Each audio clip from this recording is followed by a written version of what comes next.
حبايبي الحلوين عاملين ايه؟ يا رب دايما تكونوا بخير.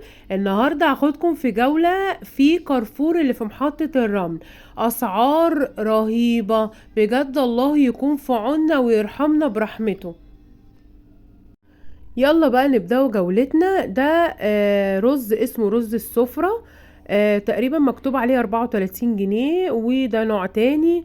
وفي رز الضحى الكيلو عامل 32 جنيه بدل 36 جنيه. وعنده جميع انواع السمنة، جنة وكريستال وروابي والهانم، وعنده فيرن والحلوب. بس اسعار فيرن والحلوب بجد اسعار رهيبة جدا.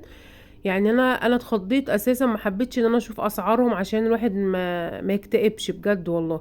عنده عافية اللي هو ذرة ب69 35 قرش.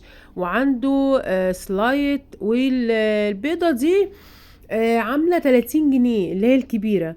وعنده جميع انواع الكنزات يا جماعة. يعني بجد انا اول مرة في حياتي اشوف كل كمية انواع الكنزات دي. يعني في انواع كتير انا شخصيا معرفهاش. وعنده بقى الحاجة الساقعة اللي هي الفانتا والبيبسي والسيفن عنده شويبس، وعنده الأحجام الصغيرة والكنزات. الكنز ب7.75 قرش. وعنده اللي هي الشوكولاتة راشيل دي التلات قطع ب32 جنيه. وفي الشوكولاتة دي كمان عاملة 69 جنيه. عامل عرض على مكرونة كايرو ب4.95 قرش، بس هي تقريبا 300 جرام مش 400. وزيت سمارت عامل 41 جنيه.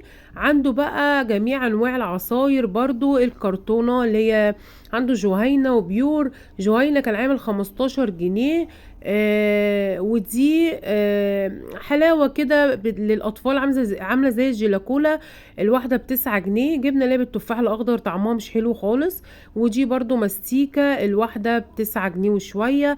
وده باكو بسكوت ب51 جنيه. ودي شوكولاتة ب297. وعنده جميع أنواع الشاي. بصوا شاي العروسة ب7 جنيه و80 قرش. وعنده ليبتون، وعنده شاي الوردة، وعنده أحمد تي.